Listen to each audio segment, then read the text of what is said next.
Says now that he's back, he's not looking back, and there's no need to reminisce. I want to correct myself. I apologize. I said you have a personal relationship with Greg Hardy or mentoring him. No, it's Randy Gregory. So let's get that straight first. How do you feel, though, Coach, about Greg Hardy being back in the NFL and playing this weekend? Well, he gets a second chance, an opportunity, and you got to give Jerry and Stephen Jones a lot of credit. You know, they've done this before with players. I wish they would have coached him up prior to him meeting the media. Yes. That would probably have been my way of going about doing it as a head coach. And I said, let's make sure that we understand he's going to face the media here when he's eligible to play. And we got to make sure that he understands there's some things he needs to touch upon. And it's not about football. And we have to go back a little bit. And I think he has to bring that out because that kind of sets the stage going forward. And, you know, he probably didn't get coached up. I wish he had coached him up a little bit better. He could have shown a little bit more humility. Being grateful to have this opportunity to come back. And you can't take the past away, obviously. You got to move forward. But he needed to be coached up. They coached him up on the offseason. They coached him up when they brought him in. And I think they dropped the ball a little bit here before he went to the media. Because that's, because you know the media, I say this as a media person now, they have an obligation to ask him these questions. Yes. I mean, that's what people want to know. I mean, besides he's a good pass rusher, a good football, we get that part of it. But it's the other part. You know, are you sorrowful for your you know, the way you have been portrayed? You know, and you don't have to get into everything, but you need to say something. And I think that kind of, they dropped the ball. Mishandled. So if you had been head coach of this team. Yes, sir. And you had had a vote in the situation, in the matter, would you have voted no to have him on your football team? Yes, I would have voted no.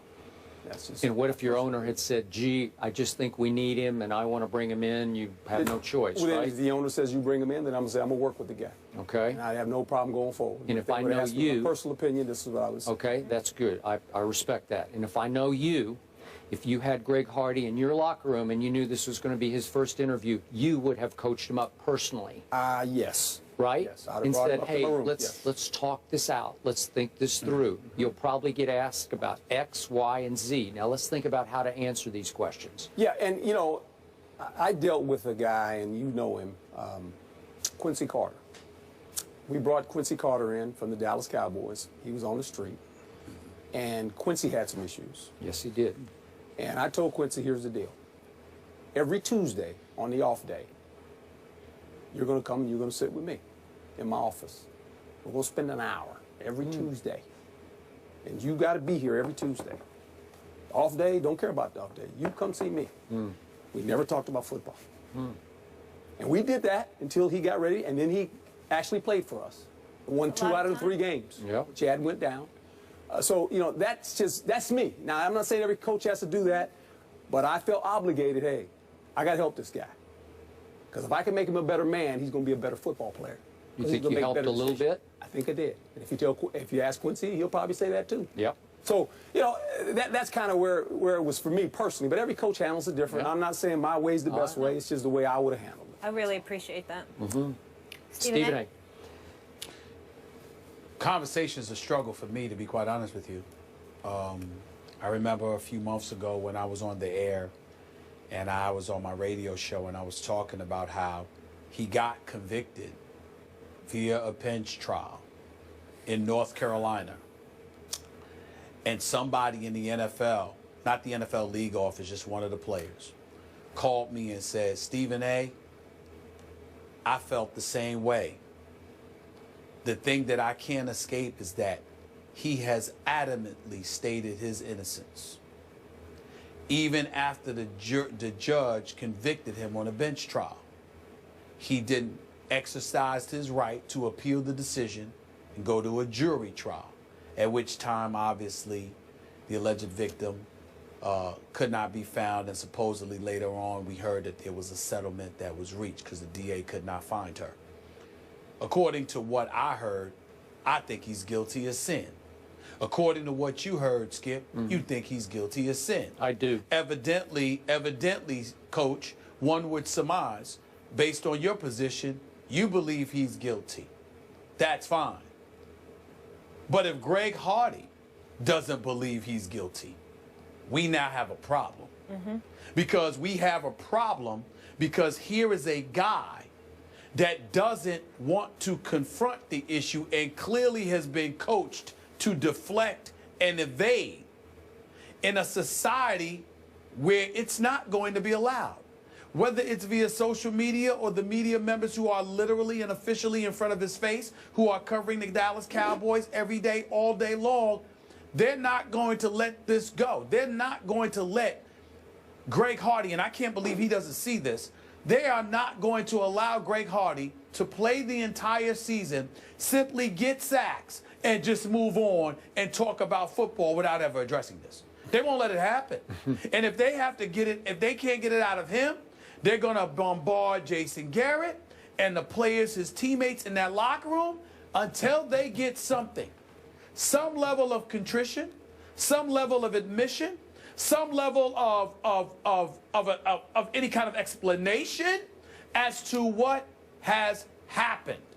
This guy, right now, I think that we need to step up, regardless in this PC world that we're living in. We have to recognize that we believe he's guilty, particularly emanating from what a judge on a bench trial in North Carolina has validated for us all.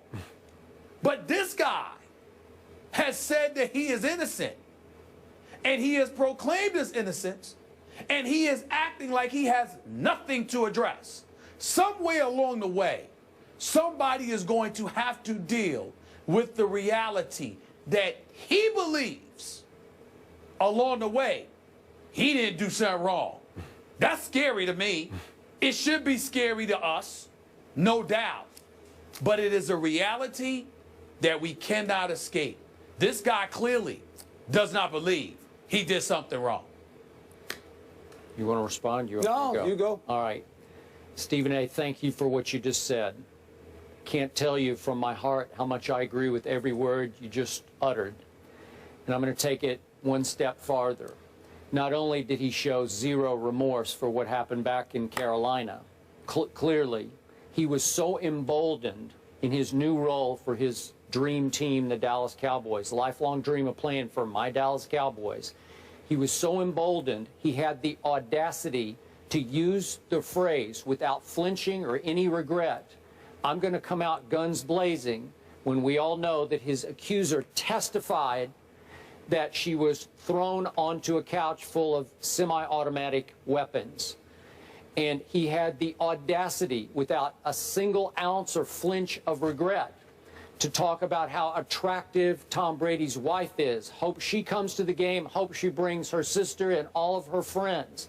And then to even think the joke was so funny that he went on to say that he votes for Pro Bowl quarterbacks based on how attractive their wife or girlfriend is. Really? After all you've been through, you're going to go there already in your first Dallas Cowboy interview, the first week you're eligible to play for my Dallas Cowboys? And look, I don't want to be a hypocrite about this. My Cowboys, as you well know from your many years, they have a long history of having troubled players in their locker rooms, renegades, lawbreakers. I could go on and on. I wrote a whole book about it called God's Coach. Tom Landry had a whole locker room. You know all this. Yeah. Okay, so I don't want to be a hypocrite here, but I did tell Stephen A. to start this show.